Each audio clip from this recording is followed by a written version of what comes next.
बिस्मिल्लाहिर्रहमानिर्रहीम, अस्सलामु अलैकुम। लाखों करोड़ों दुरूदो सलाम मोहम्मद मुस्तफ़ा सल्लल्लाहु अलैहि वसल्लम और आले मोहम्मद पर। मैं हूँ उमर दराज गोंदल और आप मेरा यूट्यूब चैनल देख रहे हैं। नाज़रीन, तालिबान की हुकूमत कायम भी हो गई है और हुकूमत कायम नहीं भी हुई। हुकूमत कायम इस हद तक हो गई है कि उन्होंने कंट्रोल हासिल कर लिया है, लेकिन बाज़ाब्ता हुकूमत का ऐलान नहीं किया कि ये मुल्क का सरबराह है और ये हमारा वज़ीर है। मैंने आपको बता दिया था कि रूलिंग काउंसिल के नाम से 3 लोगों के ऊपर इत्तेफाक ज़रूर हो गया है, लेकिन उनके खिलाफ साजिशें पहले से ही शुरू हो गई हैं और मैं तफसील से आपको बता चुका हूं कि कौन कौन लोग इसके अंदर इन्वॉल्व हैं। और अब तालिबान के खिलाफ साजिश होते ही रूस मदद को आ गया है। पंजशेर आपने नाम सुना होगा। पंजशेर का कंट्रोल तालिबान के पास नहीं है और माजी में भी तालिबान के खिलाफ रेजिस्टेंस को लेके ये इलाका एक ख़ास पहचान रखता है। और आप हैरान होंगे कि आखिरी बार जब तालिबान 1996 से 2001 के दौरान हुकूमत में आए थे, तो उस वक्त जो यहाँ पे रेजिस्टेंस हुई थी, उस रेजिस्टेंस के अंदर जो रूस है, रूस ने उस धड़े को सपोर्ट किया था जो तालिबान मुखालिफ था। लेकिन इस बार रूस उस धड़े को सपोर्ट कर रहा है जो पंजशेर मुखालिफ है, यानी तालिबान को सपोर्ट कर रहा है। और रूस की मदद से तालिबान ने पहली साजिश पकड़ भी ली है और किसी हद तक उसको जो है डिफाई भी कर दिया है और उसको किसी हद तक उन्होंने नाकाम भी बना दिया है। मैं मुकम्मल तफसीलात आपके सामने इस बारे में रखूंगा। और दूसरा, अमरुल्लाह साले ने अफगानिस्तान के अंदर इससे हट के भी एक आग लगाने की कोशिश की। उसने एक अपना ट्वीट किया है। उस ट्वीट के अंदर हर वो शख्स जो तालिबान के खिलाफ इस वक्त एक्टिव है या तालिबान हुकूमत को चाहता है कि ख़त्म किया जाए, उसने उनको सल्यूट किया है और उनको रिस्पेक्ट, सपोर्ट, एप्रिसिएशन, बहुत सारे अल्फाज इस्तेमाल किए। लेकिन वो खेल भी कामयाब होने से पहले ही तालिबान ने नाकाम बना दिया और तालिबान ने कर्फ्यू नाफिज करके उन तमाम लोगों की मूवमेंट को रिस्ट्रिक्ट कर दिया है। ये दूसरी बड़ी खबर है। तीसरी बड़ी खबर यह है कि तुर्की के और तालिबान के जो ताल्लुकात हैं, आप सब तक हम बहुत बार इसके ऊपर बात कर चुके हैं, लेकिन तुर्की चाहता यह है कि वो लीडर बने और काबुल एयरपोर्ट उसके हवाले किया जाए, लेकिन तालिबान ये बात नहीं चाहते। और अब एक बार फिर तैयब उर्दगान ने एक मैसेज कन्वे किया है और ये कहा है कि हम चाहते हैं कि जो एयरपोर्ट है काबुल का, उसकी सिक्योरिटी संभालने के हवाले से तुर्की अपनी उस पेशकश के ऊपर कायम है। अब इसके ऊपर फिर तालिबान के रद्द-ए-अमल का इंतजार किया जा रहा है। अब यहां से चलते हैं पाकिस्तान, और पाकिस्तान का जो सूबाई दारुल हुकूमत पेशावर है, पेशावर के इलाके हयाताबाद के अंदर बहुत सारे अफ़गान शहरी जमा हुए, चूँकि उनका वो अपना आज़ादी का दिन आज मना रहे हैं, रात गए की बात कर रहा हूँ, और उन्होंने अफ़गानिस्तान के झंडे लहराए। एक तो किसी एक मुल्क के अंदर, पाकिस्तान के अंदर रहते हुए आप अफ़गानिस्तान के झंडे सर सड़कों पर लहराएंगे तो इससे कोई अच्छा मैसेज तो नहीं जाएगा। लेकिन बात यहाँ तक नहीं रही।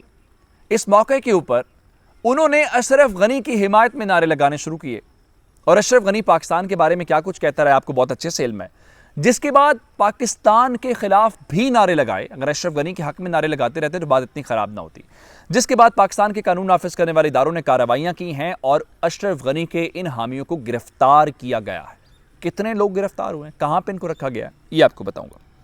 अच्छा, इससे आगे चलते हैं और अब बताते हैं अमेरिकी सदर ट्रंप के बारे में। साबिक ट्रंप साहब के ऊपर फेसबुक के ऊपर भी पाबंदी है, उनके ऊपर ट्विटर के ऊपर भी पाबंदी है, लेकिन तालिबान के तर्जुमान ज़बीउल्लाह और समेत बाकी जो डॉक्टर नईम हैं और दीगर लोग ट्विटर इस्तेमाल करते हैं, तो ट्रंप ने ये रोना धोना शुरू कर दिया है कि मैं अमेरिका का फॉर्मर प्रेसिडेंट हूँ, मुझे तो यह हक हासिल नहीं है, लेकिन तालिबान को यह हक कैसे हासिल है।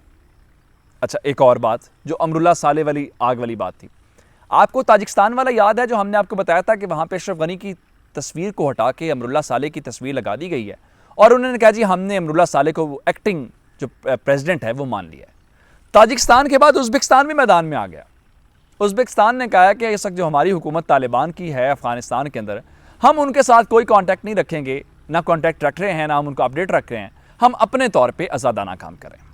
ये तमाम तफसीलात आपकी खिदमत में पेश करेंगे, लेकिन उससे पहले गुजारिश है कि आप हमारा यूट्यूब चैनल सब्सक्राइब कर लीजिए, बेल आइकन के ऊपर क्लिक कर लीजिए ताकि हमारी आइंदा आने वाली वीडियोज़ पर वक्त आप तक पहुँच रहे। नाज़रीन, पंजशेर ये वो इलाका है जो अहमद शाह मसूद का इलाका, और माजी के अंदर अहमद शाह मसूद ने यहाँ पे तालिबान के ख़िलाफ़ पहली हुकूमत के अंदर अच्छी खासी रेजिस्टेंस की। उस रेजिस्टेंस को रूस ने भी सपोर्ट किया, उस मज़ाहमत को इंडिया ने भी सपोर्ट किया। लेकिन फिर तालिबान आ गए और कहानी ख़त्म हो गई। फिर तालिबान को हुकूमत से निकालने के बाद ये अमरुल्लाह साले और अहमद शाह मसूद का जो बेटा अहमद मसूद है, उन्होंने अब एक बार फिर पंजशेर के अंदर तालिबान के ख़िलाफ़ बड़ी मूवमेंट लॉन्च कर दी है। गो के अहमद शाह मसूद का भाई पाकिस्तान के अंदर मौजूद है और वो पाकिस्तान से मदद मांग रहा है, और हामिद करजई जैसे लोग जो इन सब के, उन्होंने आज पाकिस्तानी सफ़ीर के साथ मुलाकात करके मदद मांगी है कि मेहरबानी करें, आप हमें सपोर्ट करें, आपकी मदद होगी तो सारा मसला हल हो जाएगा। अच्छा, इस सारी सूरत हाल को देकर रूस बड़ा दिलचस्प किरदार अदा कर रहा है। आखिरी बार वो सपोर्ट कर रहे थे इन शिमाली ताद वालों को, अब उन्होंने तालिबान को इस बारे में इंटेलिजेंस शेयरिंग की है।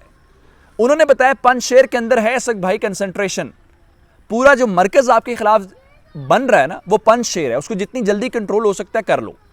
और यही मॉस्को के अंदर एक प्रेस कॉन्फ्रेंस के अंदर सरगई लारोफ ने भी बताया है। एक तो ये बताया कि अफगानिस्तान का पूरा इलाका तालिबान के पास है, जैसे पंजशेर की मिसाल है। तो इसका मतलब ये है कि पहली साजिश को उन्होंने तालिबान को कहा है कि इसको ख़त्म करो वरना मसला ख़राब हो जाएगा।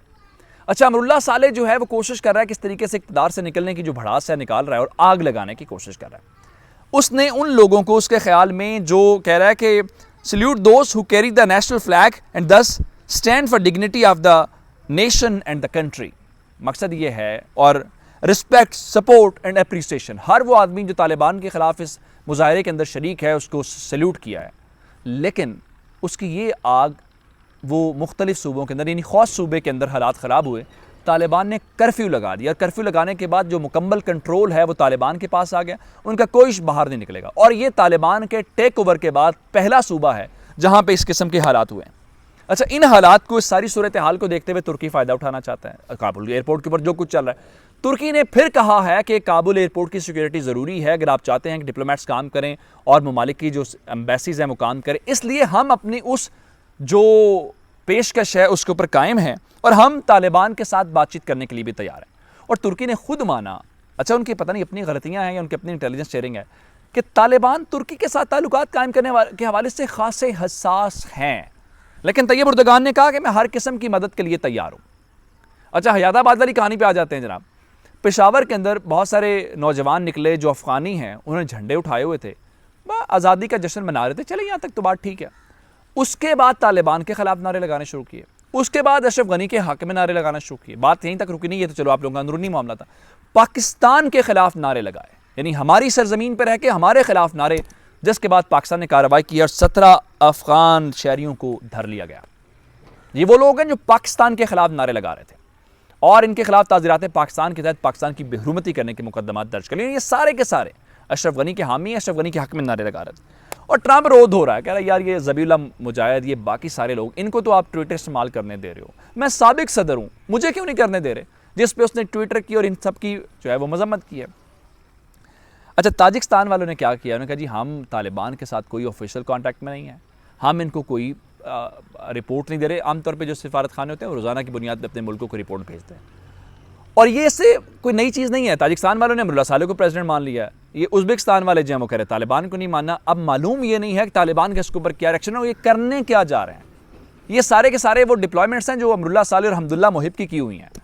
तो ये अपनी बेसिकली वो ज़रा करने की नौकरी पूरी कर रहे हैं, लेकिन सारी बात है तालिबान इसको ज़्यादा देर बर्दाश्त नहीं कर सकते। मुझे उमर दराज गुजल को फेसबुक, ट्विटर, इंस्टाग्राम के ऊपर फॉलो कर सकते हैं। मेरा यूट्यूब चैनल सब्सक्राइब कीजिएगा। आपकी समातों का बहुत शुक्रिया। खुदा हाफ़िज़।